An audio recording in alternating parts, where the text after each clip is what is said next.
So Nathan Wilmot, you're obviously the gold medalist, but why did you get out of the 470? Or why have you stopped sailing, as it were?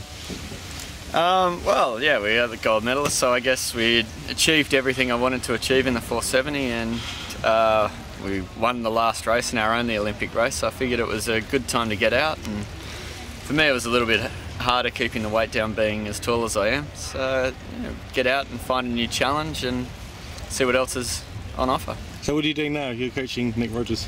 Yeah, I've come back helping Nick wherever I can and doing a bit of coaching with him, hopefully trying to get him to the gold medal position.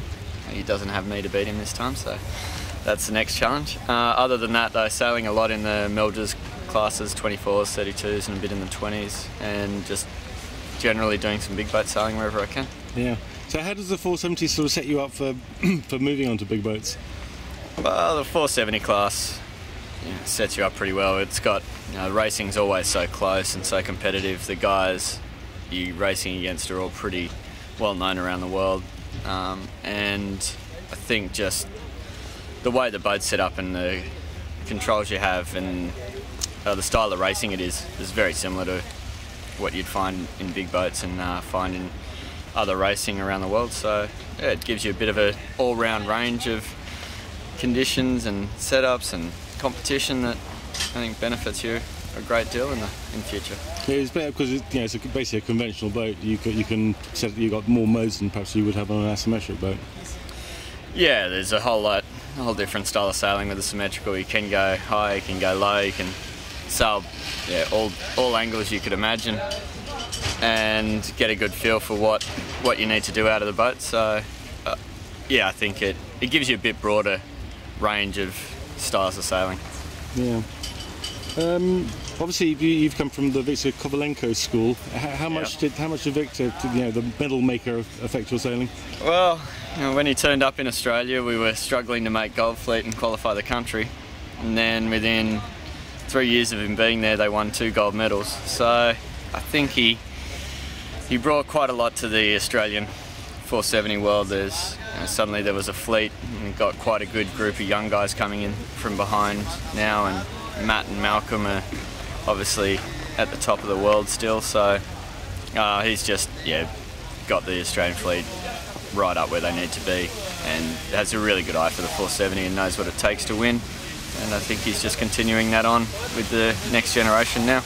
But no one seems to ever be very specific about what it is about Victor that makes him so good. It's hard to say. He's got a good eye for the boat. He knows how to set them up. Psychology-wise, he knows how to set a good campaign up and good regatta preparation.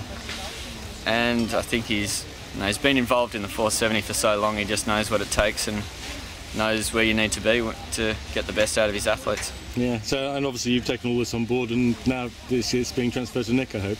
I'm trying to transfer it to Nick. Yeah, it's kind of different with Nick in a way. He's already 2-time silver medalist, so he's already at the top of the class, and he was one of my main oppositions for so many years and one of the guys that I respect most in the class. So that's a little bit different, but yeah, trying to get him back up into the top position and win a gold medal and get him that one step higher than what he's achieved so far is trying to offer as much as I possibly can. So it's a case of teaching old dogs new tricks a bit?